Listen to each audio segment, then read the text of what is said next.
Hello students. मैंने आपको अभी लास्ट जो वीडियो प्रोवाइड कराई थी that was an introduction to this chapter, that is life lines of national economy. हमने अभी तक रोड ट्रांसपोर्ट के बारे में पढ़ा। Now let's go with railways. अब हम इसके बारे में देखते हैं थोड़ा सा ध्यान से। तो railways are the principal mode of transportation for freight and passengers in India. हम बात करें आज भी, अगर फ्रेट मीन जो बड़ा सामान है, आपने देखा होगा मालगाड़ियाँ जो चलती हैं, चाहे वो पेट्रोलियम है या आपने कंटेनर वाली देखी होंगी जिनमें बड़े बड़े बॉक्सेस के अंदर सामान चलता है, या फिर अगर हम लार्ज स्केल पर अगर पैसेंजर्स की बात करें तो आज भी रेलवेज है वो प्रिंसिपल मोड ऑफ ट्रांसपोर्टेशन है इन दोनों मैटर के मामले में। कल हमने पढ़ा था, याद कीजिए, शॉर्ट डिस्टेंसेज के ऊपर और कम पैसेंजर या कम सामान के लिए रोड ट्रांसपोर्ट ठीक है। अदरवाइज अगर हम देखेंगे लंबी दूरी तय करनी है, if you want to go longer distances and अगर हमारे पास हैवी और बल्की मटेरियल है तो there railway must be use. वहाँ जो रेलवे है वो ही यूज़ में आती है। अगर आप देखें तो आगे हम देखते हैं तो रेलवेज़ हैं, उन्होंने साथ ही साथ पॉसिबल बनाया है लोगों के लिए मल्टीफेरियस एक्टिविटीज़ को कंडक्ट करने, like business, sight seeing, pilgrimage और साथ ही साथ लंबी जो डिस्टेंसेस की ट्रांसपोर्टेशन है उन सबको। मीन बिजनेस में भी देखेंगे किस तरीके से लोग अपने प्रोडक्ट्स को एक जगह से दूसरी जगह भेजने लाने ले जाने का काम करते हैं। साइट सीइंग की अगर हम बात करें तो आपने कुछ नाम सुने होंगे, लाइक फेरी क्वीन, एक पुराना जो इंजन जो हमारा जो स्टीम इंजन हुआ करता था उससे चलाई जाती थी। या फिर आज के टाइम अगर हम बात करें सबसे महंगी ट्रेन इंडिया की, that is palace on wheels, और आपने पुरानी भी कई बार मूवी में देखी होंगी। तो मतलब ये जो साइट सीइंग वाली जो ट्रेन्स हैं, या आपने एक याद कीजिए, बट मे बी आपको पता ना हो, एक मूवी आई थी दिल से जिसके ऊपर शाहरुख खान ने डांस किया हुआ है। तो ये सब जो ट्रेन्स यूज़ की गई थी ये सब मेनली साइट सीइंग, जो लोग घूमते हैं मेनली फॉरेनर जो आते हैं उनके लिए चलाई जाती है। और पिलग्रिमेज की अगर हम बात करें तो स्पेशल ट्रेन अगर आप देखेंगे तो अगर आप जाएँ नासिक के लिए तो शिरडी के लिए स्पेशल ट्रेन चल रही है। ऐसी अलग अलग जगह के लिए जो पिलग्रिमेज तीर्थ यात्री जो जाते हैं, मेनली हमारे जो धार्मिक स्थलों के लिए ट्रेन जाती है, कटरा के लिए जम्मू जब जाते हैं आप, वैष्णो देवी, तो हर तरीके से जो रेलवे है उसने हर तरह के पर्सन को कनेक्ट करके रखा है। Apart from an important means of transport, the Indian railways have been a great integrating force for more than 150 years. और साथ ही साथ एक इम्पोर्टेंट ट्रांसपोर्ट के मीन होने के साथ ही साथ इंडियन रेलवेज ने पिछले 150 से ज़्यादा सालों से एक इंटीग्रेटिंग फोर्स, लोगों को यूनाइट रखने का काम किया है, पूरी कंट्री को एक रखने का काम किया है। रेलवेज हैं इंडिया में, रेलवेज ने इकोनॉमिक लाइफ जो है कंट्री की उसको तो बांध कर रखा ही है, और साथ ही साथ इंडस्ट्री और एग्रीकल्चरल की डेवलपमेंट को भी एक्सेलरेट पेस देने में हेल्प किया है। आप बात करें तो नीचे इन्होंने पॉइंट दिया हुआ है, the Indian railways is the largest public sector undertaking in the country. तो सबसे बड़ा जो पीएसयू है, अगर आप देखें गवर्नमेंट जॉब की अगर हम बात करते हैं तो सबसे ज़्यादा रेलवे प्रोवाइड करता है। फर्स्ट ट्रेन जो हमारी जो चली थी, स्टीम इंजन जो चला था, that is from Mumbai to Thane 1853 के अंदर ये चला था, जिसने करीब 34 किलोमीटर की डिस्टेंस उस टाइम ट्रेवल की थी। इंडियन रेलवेज है, आप एक बार देखना, यहाँ 16 जोन है लेकिन आपको 17 जोन मिलेंगे। कोलकाता जो मेट्रो चैनल है बेटा वो और ऐड किया गया था। एक बार आप अपने सारे करंट जोन देखें तो आप देखोगे north west railway, eastern, western railway, northern railway, इस तरीके से central railway, southern railway, south east, south west. तो अगर आप इन सबको डायरेक्शन को जब आप काउंट करेंगे तो यहाँ आपको 16 जोन्स दिए गए हैं, लेकिन अगर आप चेक करेंगे तो 17 जो कोलकाता मेट्रो चैनल जो था वो 17 इसमें जोन ऐड किया गया था। आप एक बार चेक करना, हेडक्वार्टर्स भी इनका बेटा एक बार आप लोग देखना, अगर नहीं तो मैं आपको लिस्ट प्रोवाइड करता हूँ इस वीडियो के बाद। Distribution pattern of the railway network in the country has been largely influenced by physiographic, economic and administrative factors. तो रेलवे नेटवर्क का जो डिस्ट्रीब्यूशन पैटर्न है वो लार्जली मेन किन किन चीज़ों से इन्फ्लुएंस हुआ है। तो फर्स्ट फिजियोग्राफिक, मेन अगर आप देखेंगे तो प्लेन्स जो हमारे एरिया हैं, समतल जो मैदानी इलाके हैं, वहाँ आपको सबसे ज़्यादा डेंस नेटवर्क मिलेगा, बजाय आपको चाहे हम डेजर्ट में जाएं चाहे हम जाएं माउंटेनस रीजन या प्लेटो रीजन के। इसके अलावा अगर हम बात करें इकोनॉमिक और एडमिनिस्ट्रेटिव फैक्टर्स, इन्होंने भी काफ़ी इन्फ्लुएंस किया है रेलवे नेटवर्क के डेवलपमेंट में या डिस्ट्रीब्यूशन में। नॉर्दर्न प्लेन्स अपने vast level land, high population density और रिच एग्रीकल्चरल रिसोर्सेज की वजह से सबसे ज़्यादा फेवरेबल कंडीशन प्रोवाइड कराई है रेलवे की ग्रोथ के लिए। However, a large number of rivers requiring construction of bridges across their wide beds posed some obstacle. हाँ, ये बात भी है कि प्लेन्स की अगर हम बात करें तो कई जगह बड़ी संख्या में जो रिवर्स हैं, तो जहाँ से वो निकल रही है तो वहाँ ब्रिज की कंस्ट्रक्शन की रिक्वायरमेंट होती है, जो उनके वाइड बेड को कवर करने के लिए, मेनली ऑब्स्टेकल को दूर करने के लिए वहाँ ब्रिजेस बनाए जाते हैं। अगर हम बात करें हिली टेरेन्स की, पहाड़ी इलाकों की, पेनिनसुलर जो रीजन्स हैं, रेलवे जो ट्रैक्ट हैं वो लो हिली जो एरियाज़ है, लो हिल्स है, वहाँ पर ले डाउन किए जाते हैं, या गैप्स जो हैं, मेन हाई राइज जो भी हमारी पीक्स हैं उनके बीच में जो गैप बनते हैं, जिनको हम घाट भी बोलते हैं, या टनल के जरिए हम उनको निकालते हैं। आगे बात करें तो हिमालयन जो माउंटेनस रीजन्स हैं, ये भी रेलवे कंस्ट्रक्शन के लिए बड़े अनफेवरेबल हैं। क्यों? Due to high relief. एक तो बहुत ज़्यादा ऊंचाई है, स्पार्स पॉपुलेशन है कि अगर हम प्रोवाइड भी करें तो पॉपुलेशन इतना तो हो कि रेलवे को कुछ फ़ायदा हो सके, और लैक ऑफ इकोनॉमिक अपॉर्चुनिटीज़। और इन एरियाज़ में अगर आप देखेंगे इंफ्रास्ट्रक्चरल डेवलपमेंट इतना नहीं हुआ है, जिस वजह से इकोनॉमिक अपॉर्चुनिटीज़ भी नहीं है। Likewise, it was difficult to lay railway lines on the sandy plain of western Rajasthan, swamps of Gujarat, forested tracts of MP. आगे देखते हैं। तो इसी तरह अगर हम देखेंगे तो जो वेस्टर्न राजस्थान के सैंडी एरियाज़ हैं, मेनली हम जैसलमेर, बाड़मेर देखेंगे पाकिस्तान बॉर्डर के आसपास, तो यहाँ भी रेलवे लाइंस को ले करना डिफ़िकल्ट है। क्यों? क्योंकि जो आपने सैंड ड्यून्स हैं उसके अंदर रेलवे ट्रैक छुप जाएगा, दब जाएगा। इसके अलावा गुजरात का जो स्वैम्प वाला इलाका, दलदली जो इलाका है, सॉरी बेटा, जो दलदली इलाका गुजरात का है, इसके अलावा एमपी का जो फॉरेस्टेड ट्रैक्स है, मीन सतपुड़ा का जो इलाका है, बहुत ज़्यादा डेंस फॉरेस्टेड जो एरिया है, यहाँ भी मुश्किल आती है। इसके अलावा छत्तीसगढ़, उड़ीसा, झारखंड, ये सब वो रीज़न हैं जहाँ पर मुश्किल है रेलवे ट्रैक को बिछाना। ऊपर अगर हम देखें एक बार यहाँ, तो यहाँ आपको इंडियन रेलवे ट्रैक दिया हुआ है। एक बार थोड़ा गौर फरमाएं तो देखेंगे जो इंडियन रेलवे ट्रैक है, इंडियन रेलवे नेटवर्क जो है वो मल्टीपल गेज ऑपरेशन पर चलता है, जो करीब 68,442 किलोमीटर एरिया या लाइंस को कवर करता है। आपको 3 गेज यहाँ पर दिखाई देंगे, अलग अलग मीटर्स में दिया हुआ है। अगर हम देखें आज के टाइम सबसे ज़्यादा जो देखेंगे वो देखेंगे ब्रॉड गेज। ब्रॉड गेज का मतलब बेटा आप देखेंगे जो आपने देखी होंगी पटरियाँ जिस पर ट्रेन मूव करती है, तो दो जो पटरी होती है उसके बीच में जो गैप है दोनों पटरी के बीच में, तो 1.676 मीटर का जो गैप वाली पटरी है जो आज सबसे ज़्यादा चल रही है, that is for broad gauge, उसे हम ब्रॉड गेज कहते हैं। और सबसे ज़्यादा आप देखेंगे रूट एरिया कवर कर रही है 63,491। रनिंग ट्रैक की बात करेंगे अगर हम, अलग अलग पटरी अगर साथ साथ जो चल रही हैं तो ये और ज़्यादा है। टोटल ट्रैक अगर काउंट करेंगे तो 1,17,560 पे जाएगा। सेकंड, मीटर गेज, नाम से ही है मीटर, मीन 1 मीटर, दो पटरियों के बीच में जो गैप है वो 1 मीटर का गैप है। इसकी लेंथ कम है अगर आप देखेंगे बजाय ब्रॉड गेज के। रनिंग ट्रैक भी देखेंगे, टोटल ट्रैक भी देखेंगे।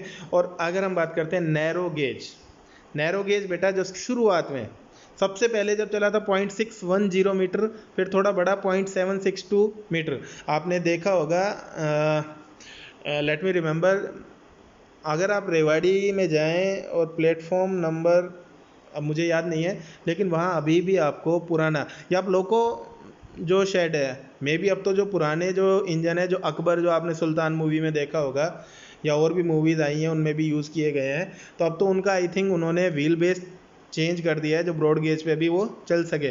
बट पहले हमारे पास यहाँ रेलवे कभी एशिया का सेकंड लार्जेस्ट जंक्शन हुआ करता था, तो उस टाइम हमारे पास नैरो गेज भी अवेलेबल थी। मे बी मैं कभी यहाँ अपना जो लोको शेड है मैं खुद नहीं जा पाया हूँ, अगर आपने गए हो तो आपने देखा हो, मे बी आज भी मौजूद है नैरो गेज की जो पटरी है। तो दो पटरियों के बीच में गैप बहुत कम था, इसलिए नैरो, संकरा गैप इसको बोलते थे।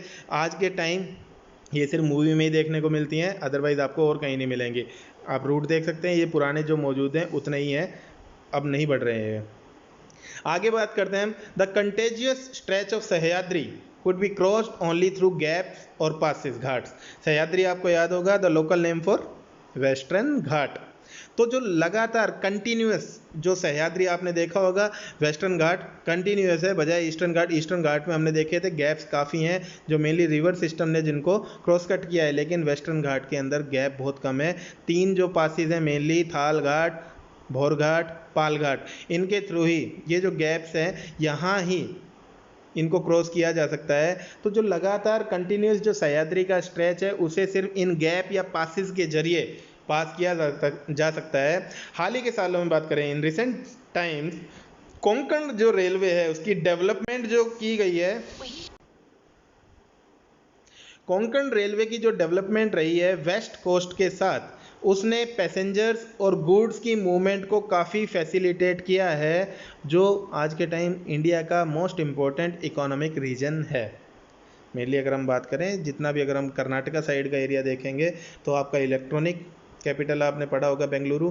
इसके अलावा अगर हम कर्नाटका में देखेंगे तो बहुत सारे जो आयरन और माइन है, इसके अलावा कर्नाटका के अंदर बहुत सारे आयरन और स्टील प्लांट्स मौजूद हैं। तो ये बहुत ज़्यादा इकोनॉमिक जो मोस्ट इम्पोर्टेंट इकोनॉमिक रीजन में से एक आता है। तो इसको फैसिलिटेट करने में कोंकण रेलवे ने काफ़ी डेवलपमेंट किया है, काफ़ी अपना योगदान दिया है। It has also faced a number of problem such as sinking of track in some stretches and landslide.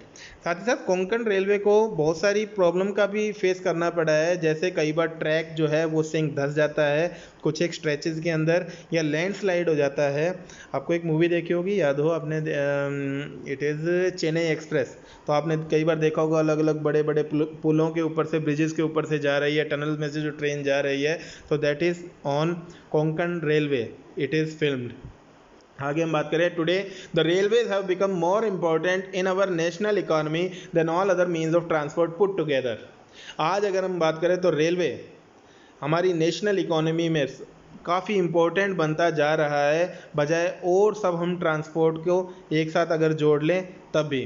फिर भी जो रेल ट्रांसपोर्ट है आज भी बहुत सारी प्रॉब्लम को फेस करता है। लाइक बहुत सारे पैसेंजर बिना टिकट्स के ट्रैवल करते हैं। इसके अलावा रेलवे में थेफ्ट, चोरियां होती हैं, रेलवे प्रॉपर्टी को डैमेज किया जाता है, और वो अभी तक पूरी तरह नहीं रुक पाया है। अगर आप देखेंगे, आप भी रेलवे का में ट्रैवल करते हैं तो आप देखेंगे किस तरीके से जो रेलवे में अगर आपको कई बार खिड़कियों में से लोहा टूटा हुआ मिलेगा, या आपको जो टैप होती है उसको भी ले जाते हैं। अभी आपने थोड़े दिन पहले सुना होगा कौन, गतिमान एक्सप्रेस, तो वहाँ उसमें जो भी टैप्स लगी थी उसको भी चुरा ले गए, अच्छी अच्छी जो स्टील बार लगाई गई थी वो भी चुरा ले गए। तो मीन ऐसी घटनाएं हैं जिससे हमारी इंडियन रेलवे को अभी भी बहुत ज़्यादा सफ़र करना पड़ रहा है। इसके बाद अगर हम बात करें, लोग जो हैं वो ट्रेन्स को जो चेन पुलिंग होती है उससे स्टॉप कर देते हैं अननेसेसरली, और इससे रेलवे को हैवी डैमेज होता है। क्यों? क्योंकि बेटा अगर आप देखें, रेलवे अभी भी हमारा अधिकतर जो डीजल इंजन चल रहे हैं, या may be it is electric engine, तो जब वो ट्रेन चल रही है और एकदम से उसको चैन को पुल किया जाता है तो उससे एक्सीडेंट का खतरा भी है। और जब एक बार वो चैन पुल होती है तो फिर ट्रेन रुकेगी, उसके बाद उस ब्रेक को रिलीज़ करना पड़ता है, उसके बाद चलेगी, तो इसमें टाइम बहुत ज़्यादा कंज्यूम होता है। ये सारी चीज़ें थिंक ओवर इट। तो इस पर सोचना ज़रूरी है कि हम कैसे रेलवे की हेल्प कर सकते हैं, हम शेड्यूल टाइम पर कैसे रन कर सकते हैं। आपने जोक भी सुना होगा कि एक फॉरेनर इंडिया में आया और उसने वो रेल के लिए वेट कर रहा था, तो रेल बिल्कुल एग्जैक्ट टाइम पर आई, तो बोला वाओ, आप लोग तो कहते हैं कि इंडिया में रेल बड़ा लेट चलता है। तो जो साथ में जो इंडियन था उसने कहा कि ये कल वाली जो ट्रेन है वो आज आई है, मीन जो कल सुबह 10 बजे आनी थी वो आज सुबह 10 बजे, मीन 24 घंटे लेट है। That is only joke. मैं यहाँ पर इंडियन रेलवे का बिल्कुल मजाक नहीं उड़ा रहा हूँ, लेकिन मेन चीज़ है कि जो यहाँ इंडियन रेलवे का कोई फॉल्ट भी नहीं है। अगर हम देखें कि एज अ सिटीजन हमारा क्या रोल है, अगर हमारे सामने भी ये गलत हो रहा है तो हम लोगों को रोक सकते हैं, या हम जो आरपीएफ रेलवे प्रोटेक्शन फोर्स हैं उनको भी हम ये चीज़ नोटिस करा सकते हैं कि that is the main person who did that. तो ये हमारी रिस्पॉन्सिबिलिटी है। इसके ऊपर आगे देखते हैं। अब आता है बेटा थर्ड, जो हमारा लैंड ट्रांसपोर्ट में है, दैट इज़ पाइपलाइंस। तो बेटा pipeline transport network is a new arrival on the transportation map of India. ये बेटा एक बार सीबीएसई में 1 नंबर में पूछा गया था, 1 मार्क क्वेश्चन इट वाज कि which transport network is a new arrival on the transportation map of India, कि कौन सा ट्रांसपोर्ट नेटवर्क इंडिया के ट्रांसपोर्टेशन मैप पर एक न्यू अराइवल है। तो answer is pipeline. In the past these were used to transport water to cities and industries.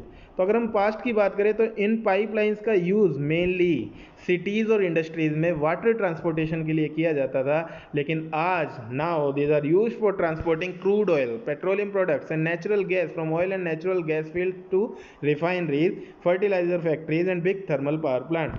तो आज हम देखते हैं पानी के अलावा क्रूड ऑयल है, पेट्रोलियम प्रोडक्ट्स है, नेचुरल गैस है, ऑयल और नेचुरल गैस फील्ड से रिफाइनरी तक पहुंचाने का काम, फर्टिलाइजर फैक्ट्रीज तक पहुंचाने का काम और बिग थर्मल पावर प्लांट्स तक पहुंचाने का काम पाइपलाइन कर रही हैं। और सॉलिड्स जो हैं उनको भी पाइपलाइन के जरिए ट्रांसपोर्ट किया जाता है, जब उन्हें स्लरी फॉर्म में कन्वर्ट किया जाता है। आपको याद होगा कुद्रेमुख वाला जो हमने पढ़ा था, जो मारमा गाँव और जो अपना सेकंड जो न्यू मैंगलोर जो पोर्ट है वहाँ से इसको स्लरी फॉर्म में निकाला जाता है। तो मैंने बताया था सॉलिड को लिक्विड के साथ मर्ज करके एक पाउडर और लिक्विड फॉर्म में उसको प्रेशर से धकेला जाता है पाइप के थ्रू। तो स्लरी फॉर्म में भी ट्रांसपोर्टेशन में हेल्प करती है।